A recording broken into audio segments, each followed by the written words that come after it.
This is the 3 o'clock debate. Who has the right to say what?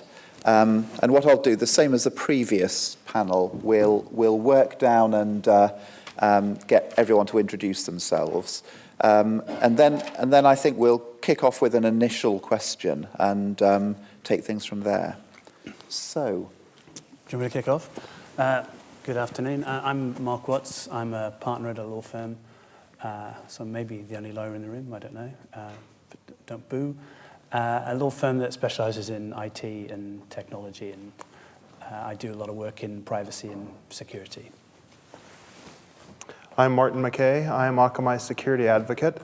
We're a little company that has about a third of the internet's web traffic going across our network at one point or another. This is one of those things that really strikes home for me. I'm Paul Simmons. I'm the CEO of the Global Identity Foundation, a global not-for-profit. I'm also the ex-CISO of both AstraZeneca and ICI. I'm Duncan McRae. I'm very underdressed today. So I'm the journalist, so I'm the odd one out. I'm the chief editor at Tech Week Europe, and I wouldn't describe myself as a security expert as such, but I spend all my time talking to the experts and learning from them. And I love a bit of cybercrime. Not committing it. that's great. Okay, so if we start, so it says underneath the title, where is the middle ground between independent employee identities and corporate reputation brand protection? So I guess to Mark, to kick things off really, so we've got this, people can say things, we've got free speech, but they're also employees. So are there red lines? Are there things that you can identify where people are crossing a boundary? So there are lines. Couldn't tell you what color they are. And we'll talk about where they are and also how blurry they are, but there are certainly lines.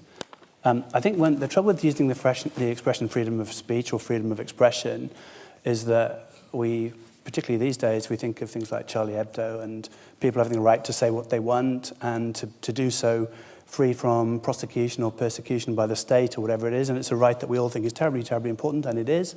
And it's very broad. And then you have a few legal restrictions on the edges, like libel or inciting hate crimes or religious crimes or whatever it might be.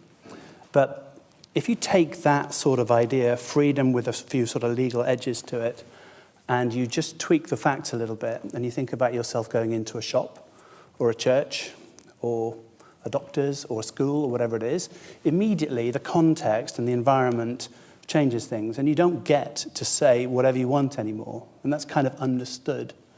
And I think the way to think about the employment relationship is very similar to that. You don't get to say whatever you want anymore, and perhaps to a greater degree. Most people would say that on the whole, if a company is employing, say, a salesman or saleswoman, then it wouldn't be good form, at least, quite apart from the law, it wouldn't be good form for them to go around slagging off the company and saying how terrible their products are and we're a bit crap and you should go with the competition. That would be bad, and most people would agree with that. And so, does that mean you haven't got any freedom of expression or freedom of speech as an employee? No.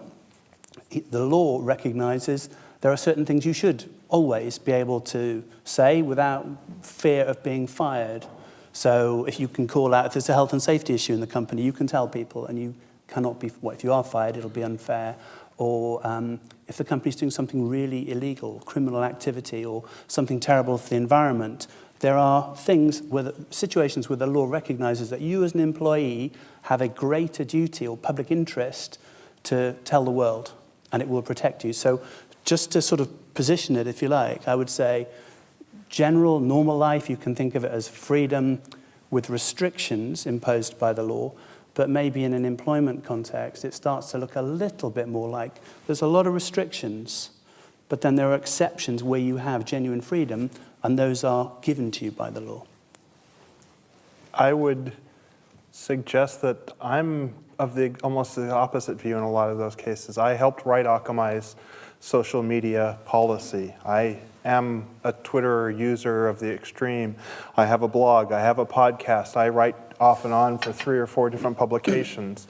And our policy is pretty much act like an adult, don't bash the company, don't bash other companies that are our customers.